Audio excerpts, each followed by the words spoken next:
I'm James Duggan, and this is my class attendance app.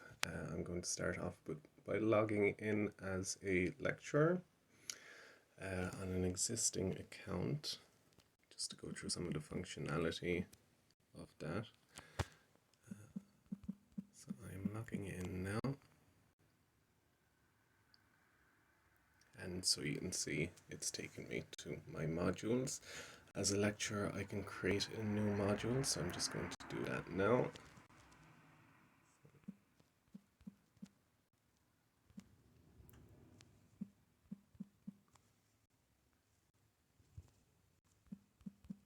We'll call it test module.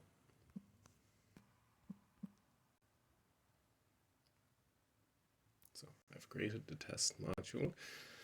So by going into select modules now, I can assign it to myself. You need to assign all your modules every time you go in here, and so now you see I have both modules. So in this screen, I can, as a lecturer, I can have the option to delete module. I can also go in and see attendance. I've just been asked to allow positioning. Now this is a new module, so there won't be any attendance related to it, so I'll just go ahead and delete the module now and go out, and if I go into select modules, you can see it's gone now. So I'll just keep my remaining module there and go in, and we'll check the attendance for this. So as you can see, a student, for the top one there, a student signed in person. So if I just click in there, you'll see it shows the name of the student, the module, the day it was, when they signed in, and since it was in person, it's showing their where they're based. And if I click on it, I can see the student's name there. So if I go out, just as an example for live online, this information isn't shown, so the latitude and longitude stay at 0 for each. So that is fine.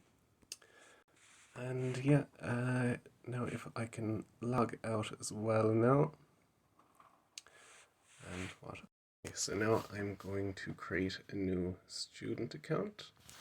So I'll go into student account and I'll put the email as test2 it.ie.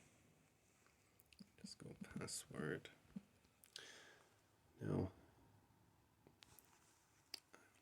log in as test2.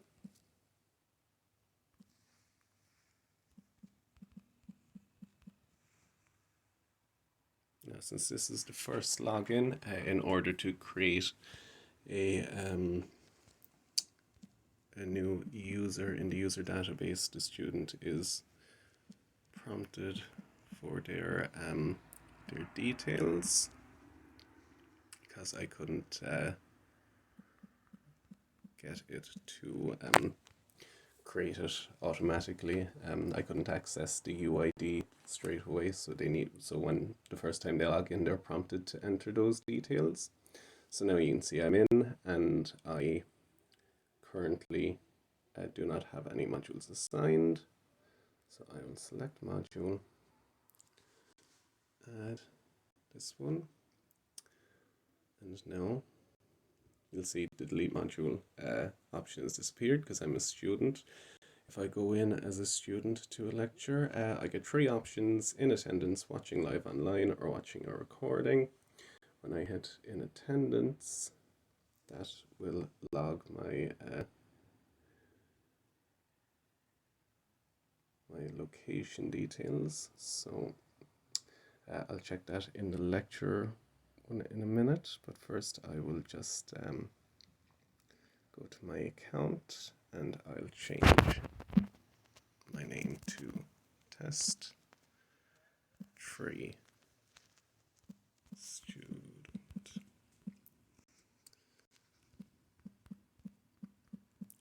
And this change should show in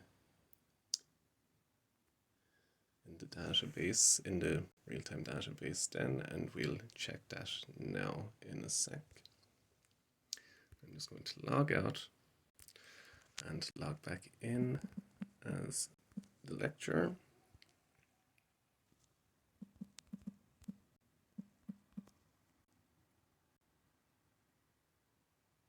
So yeah, if I check attendance then,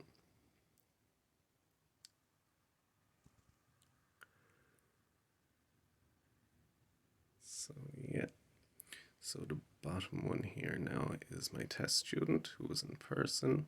If I click in, you'll see it's now, it shows the student's location, and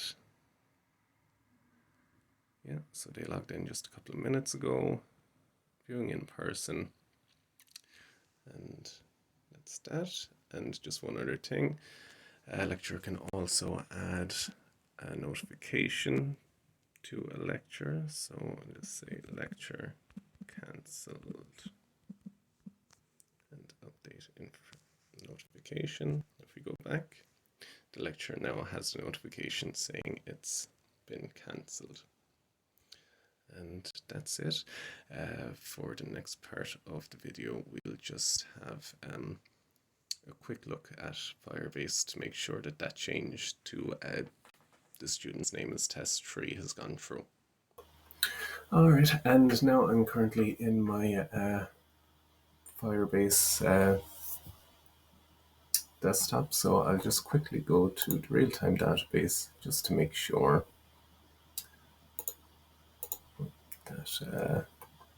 that that user is updated. So as you can see, I've got modules, sign-ins, and users set up here. And let us find test student. I've used, yes, here he is. So yeah, you can see there I've used test student a few times as my as a name, but yeah, so this is the one, and his name has updated to test3 surname student, and student ID is 7654321. And that's it. That's my app. Thanks for watching, and thanks for everything.